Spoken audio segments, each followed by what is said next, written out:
Hey everyone, welcome back to my channel. Today we are doing my November wrap-up. In the month of November, I did manage to read 9 books with 1 DNF. Before we get into talking about those books, I want to mention today's video sponsor, Book of the Month. And I am so excited that they wanted to work with me again. Book of the Month is an online book subscription service that is super popular and fast growing. Every month, the team over at Book of the Month comes up with 5 curated selections that are always popular new release books. And each month you get to choose which of those 5 sound the best to you and which one you want to receive. And if none of those selections that they choose for that month interest you, you can always select one of their many add-on selections. They have so many incredible books available for selection on their website, and a lot of them are some of my all-time favorite books. The subscription is also completely risk-free because if none of those books interest you for that month,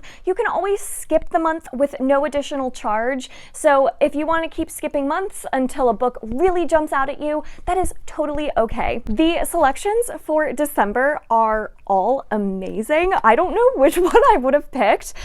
So let's talk about the selections really quickly. The first selection is A Flicker in the Dark by Stacey Willingham that follows a girl named Chloe Davis who, when she was 12, 6 teenage girls went missing in her hometown, and it turns out that her father had confessed to the crimes. Now, 20 years later, Chloe's a psychologist and something is happening again where these girls are going missing. This sounds so good. The second selection is A History of Wild Places by Shay Earnshaw. This is probably the one that would have been my own selection. This one follows a boy named Travis Wren who has an unusual talent for locating missing people. And when a well-known author of dark children's books goes missing, he's the one who's hired to find her. This one, it sounds like it has a little bit of magical realism to it, and it sounds very dark and eerie, which I love, so very excited for this one. We also, of course, have a Christmas selection to help get us in the holiday spirit, and it is called The Holiday Swap by Maggie Knox. This is about 2 twins who decide to swap places right before Christmas, and when they meet these 2 amazing guys, it sounds like this may have been a mistake. It sounds really cute. I love that kind of trope of twins swapping places, so really excited for this one. We also have Somebody's Daughter by Ashley C. Ford, which is a memoir that sounds incredibly powerful. It says this is the story of a childhood defined by the looming absence of her incarcerated father. Sounds beautiful. I can't wait to read this one. I'm really trying to get more into memoirs, so really excited about this selection. And the last selection is Olga Dies Dreaming by Xochitl Gonzalez. This says it is a debut novel with the tale of a status-driven wedding planner grappling with her social ambitions, absent mother, and Puerto Rican roots, all in the wake of Hurricane Maria. So again, sounds really beautiful and powerful. I can't wait to check out this debut novel. And then I was sent an add-on for this month. It is the Anthropocene reviewed by John Green. I hope I pronounced that correctly. I probably didn't. This is a collection of essays that John Green uses to review different facets of a human-centered planet. Sounds like it's very funny and complex, so really looking forward to checking out more about this one. If you want to sign up for a Book of the Month, you can use the link that I have down in the description box below and use the promo code JOLLY to get your first book for only $5. This is, I think, the best deal that Book of the Month has had yet. So this is definitely the time to check them out if you've been thinking about it. So check out that description box down below, and thank you so much to Book of the Month for sponsoring this video. All right, so now let's get into the books that I read in the month of November. So starting with the DNF, that is going to be Clay's Ark by Octavia E. Butler. I'm really surprised by this one because this is the 3rd book in this Pattern Master series, and I really enjoyed the first 2 books in this series. I thought that they were so well written, and I loved the ideas that were explored. But what's unique about the series is each book kind of has its own contained story and set of characters. So while similar themes are explored, it almost feels like completely different stories in each book of the series. So it doesn't really feel like it's a continuation of the same series. I can see where the themes that were being explored were similar to what was happening in the previous books, but this kind of took on a totally different idea of like this alien disease and a community that was kind of infected with this disease, and they kidnap this family, and the family's trying to get out of it. The problem was, I got pretty far in this book. There was some really dark stuff that made me really, really uncomfortable with like a father and daughter, and I just was like, this is too much. I couldn't keep reading it. It was really, really dark for my taste. Really disappointed because I really enjoyed the first 2 books and would still highly recommend checking those out. But I don't think that you have to read every book in the series to enjoy each book on its own, because it is a contained story for each book. So definitely check out Wild Seed and Mind of My Mind. I love those. And I'm excited to read more Octavia E. Butler for sure. I have Parable of the Sower that I'm going to check out next. But yeah, this one was just a little too dark and uncomfy for me. I'm trying to figure out how to organize this wrap up. Like, what order do I want to go in? Let's go with the order of books where I have the least to say about it. So, okay, this will be interesting. Let's go with Dracula first, because I don't feel like I have much to say. Dracula by Bram Stoker, it's a classic. I'm glad I read it. It was fine. Like, for me, it was like 3 stars, fine. I feel like everybody knows what Dracula is. It's the classic vampire tale, and for a book called Dracula, there was not a whole lot of Dracula in it. I think that was my biggest complaint. I love the beginning and the end of this book, because that's where we saw a lot of Dracula, but the whole middle chunk of the book is not really following Dracula's story. It's following kind of these other characters, and while I really liked those other characters like Jonathan Harker and Van Helsing, especially the women in this story, I really, really liked them. I just, it was fine. I just wanted more vampires and more Dracula, so it's fine. It's fine. I'm glad I read it, for sure. Let's go with The Collective next. The Collective by Allison Galen. This was one of the Book of the Month selections for last month, November, and I read it and I really enjoyed it while I was reading it. I thought it was fast-paced.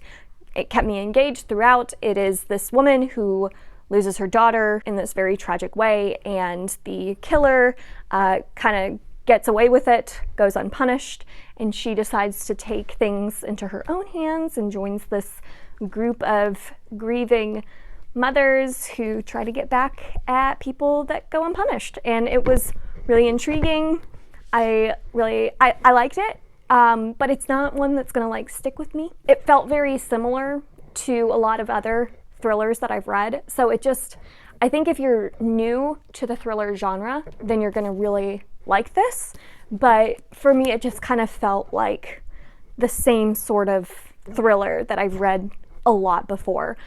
So it's not one that I'm necessarily gonna keep around and like really think about, but I really enjoyed the experience while I was in it, if that makes sense. So it was like 3.5 stars, like pretty good, but not like a new favorite or anything. Let's talk about Night of the Dragon by Julie Kagawa. This is the 3rd and final book in the Shadow of the Fox series, and this was so cute. I loved it. It was so adorable. So Shadow of the Fox is a YA Japanese-inspired fantasy, and I love the Japanese folklore elements to it. I love the mythology in these books, and the world building, and the 2 main characters are so cute. I love them, and I loved Shadow of the Fox. I thought Soul of the Sword was okay. It definitely, for me, suffered from middle book syndrome, where it just kind of dragged and had this side quest that I wasn't as invested in, but we kind of got back to the main quest in this book, and I loved it, and I loved the ending.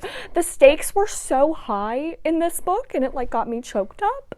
I just wanted the best for these characters, and for like a YA, this was like really sad. Like a lot of sad stuff happened.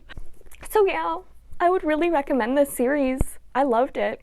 And that ending, the final chapter where we left off is just so perfect. So perfect. I loved it. This one felt like it was just one big battle that was just like go, go, go. It was really fast paced. It went by really quick for me. And I would highly recommend the audiobooks for this series.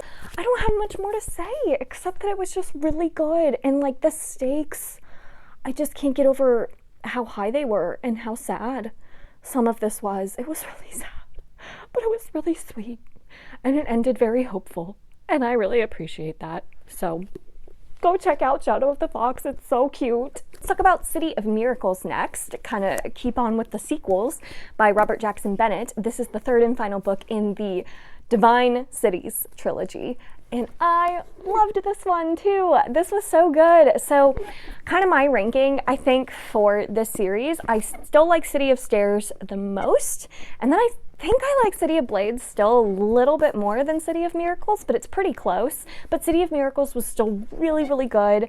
And in each book, it's kind of interesting how this one is told, because you follow like a main character, and there's side characters that are pretty prominent in the book, but you follow this main character in City of Stairs, and then you follow a different character in City of Blades. Like, there's still the other characters in it, but it's following one of those side characters in City of Blades, and she's kind of the main one.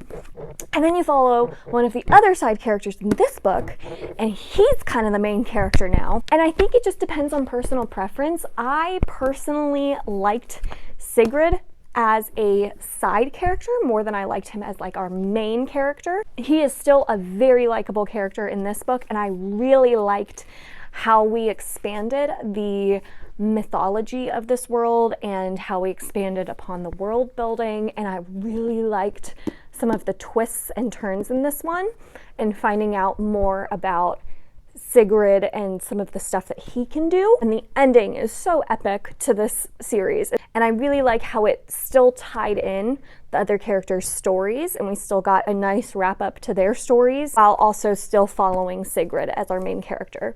So I really like this series and what it did. I thought it was so cool. Still think I like City of Stairs the most. That was definitely my favorite. That was like a 5-star read for me. This one was probably like 4.5, and City of Blades was like 4.5 as well. Overall, I highly recommend the Divine Cities trilogy. I think it is such unique world building. I loved like this idea of these gods that helped build up this world and then disappeared, and the world is kind of left in shambles and has to recover without these gods, and it was just really cool. The whole idea of it was really cool. I love the world, so would highly recommend checking out this series. All right, now let's talk about Untamed by Glennon Doyle. So I have so many conflicting thoughts on this book, because it's a memoir, but it's also self-help, and I wish it was just memoir. I think I didn't know anything about Glennon Doyle. She was a like self-help author and was married previously, and then got divorced and ended up marrying Abby Wambach from like the U.S. women's soccer team, which I did not know that. That was really cool finding that out in this book.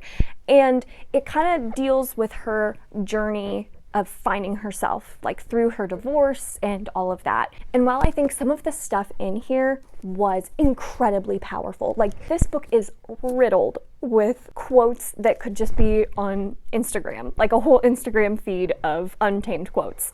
That's definitely what this book felt like, was just quote after quote that you could tab and write down and just have as your like daily motivators. However, because it leaned self-help as well, for me, this didn't work totally as a self-help book, because it was very abstract in its self-help. It was very much told in metaphors, almost. Glennon Doyle loves her metaphors and even acknowledges that.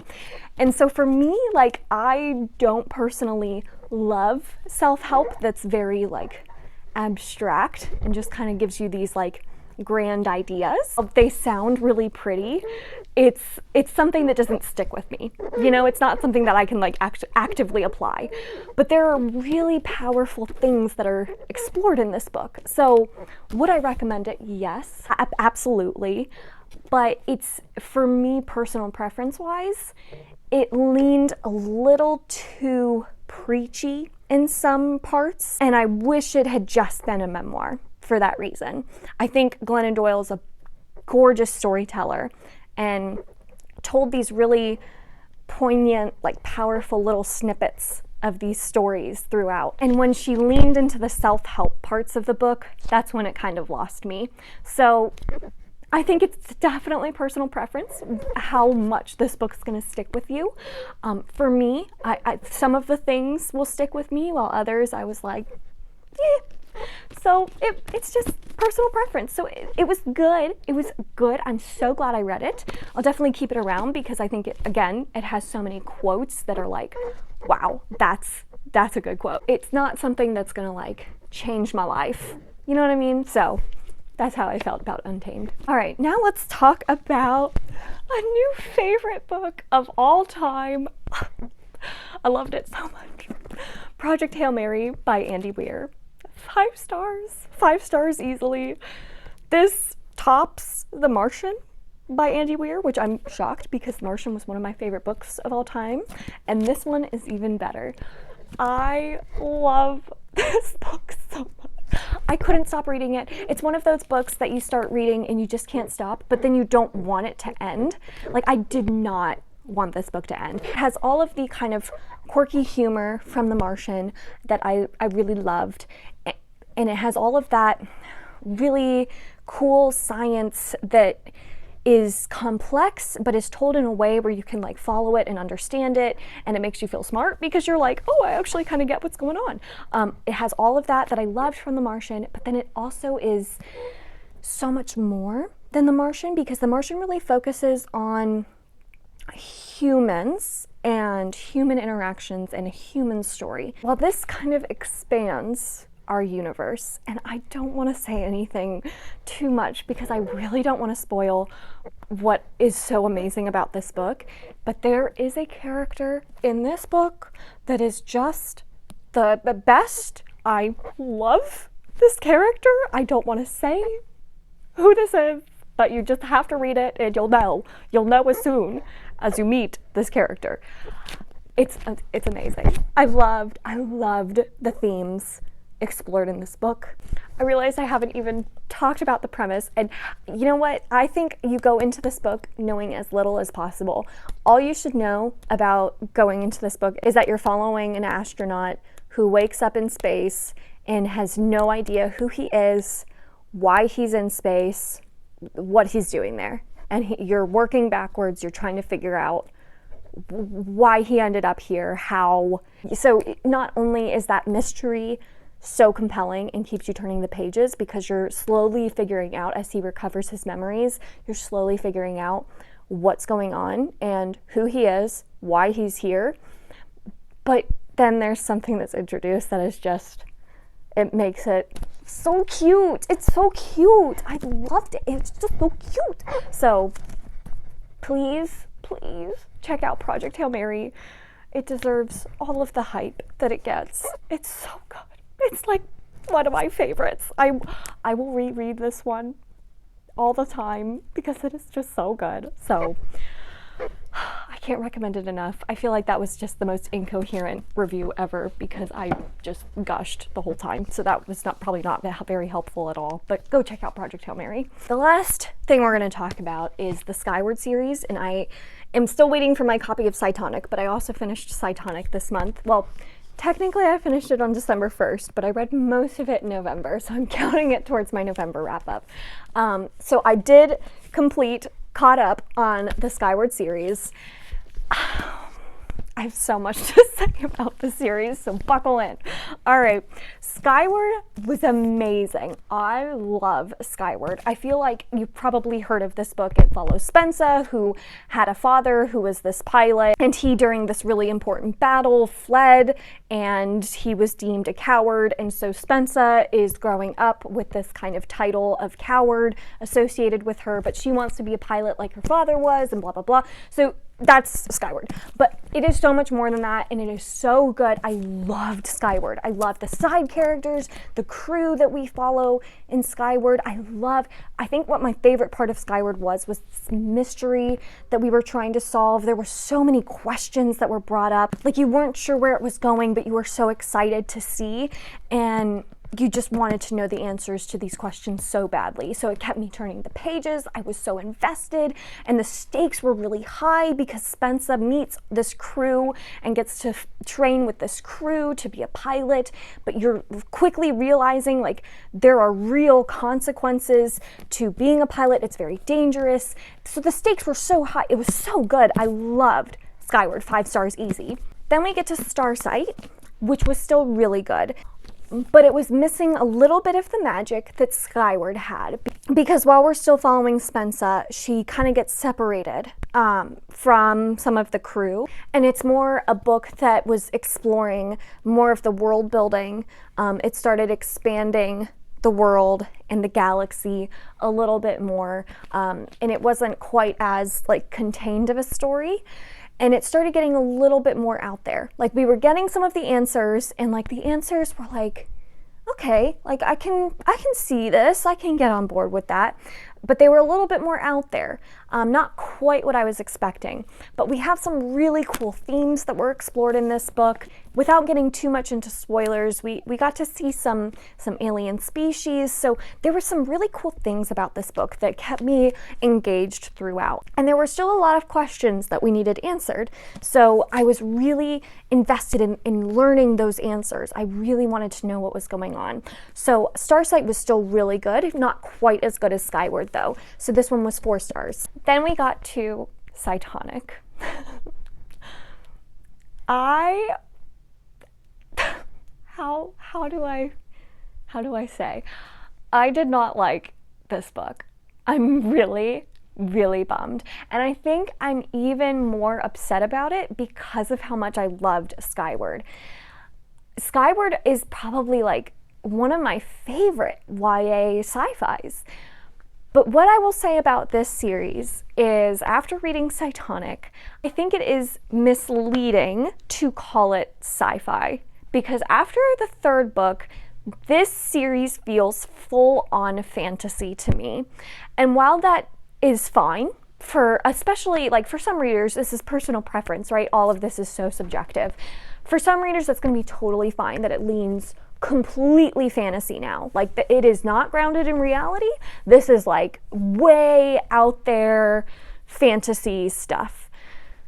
Because the series started as sci-fi and started a little bit more grounded in reality, where like this could have been like futuristic Earth, right? Because we started that way and then ended up where Psytonic is, which is like, what the heck? This is crazy fantasy.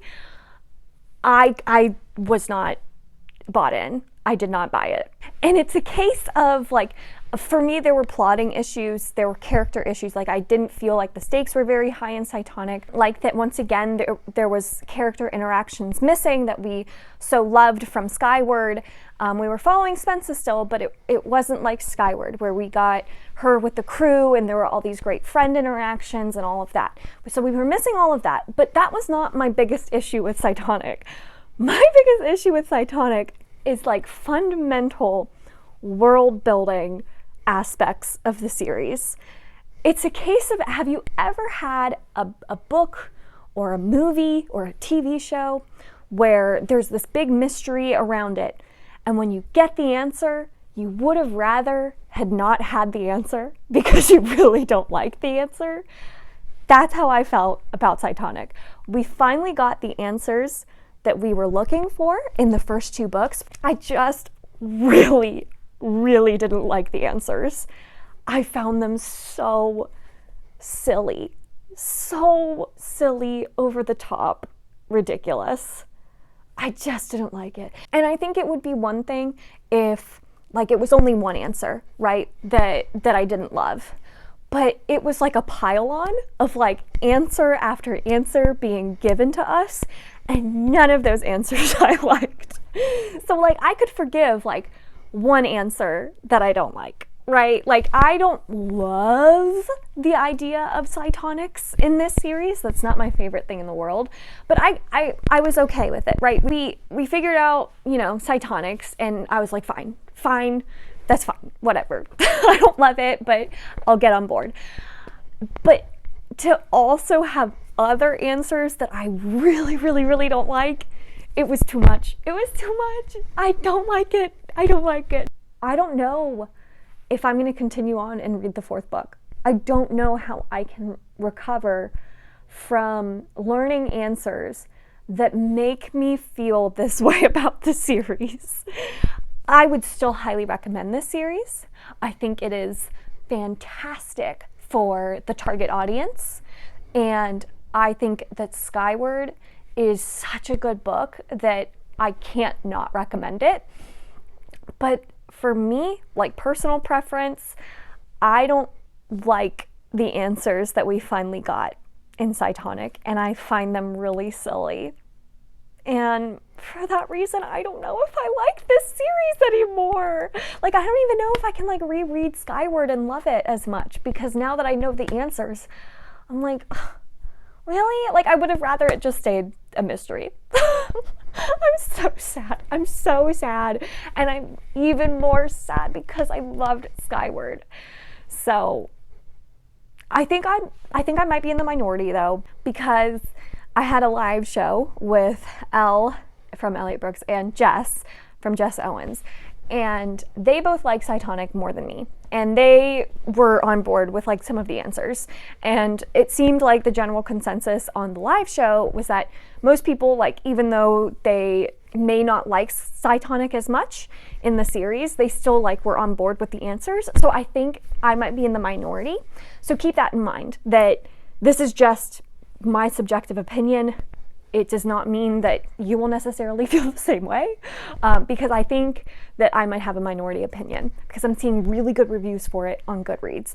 So yeah, I'm really sad, but I'm really curious. If you've read Psytonic, let me know.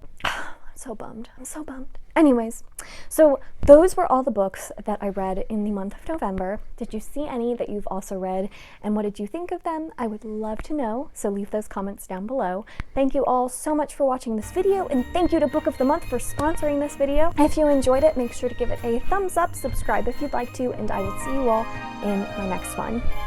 Bye!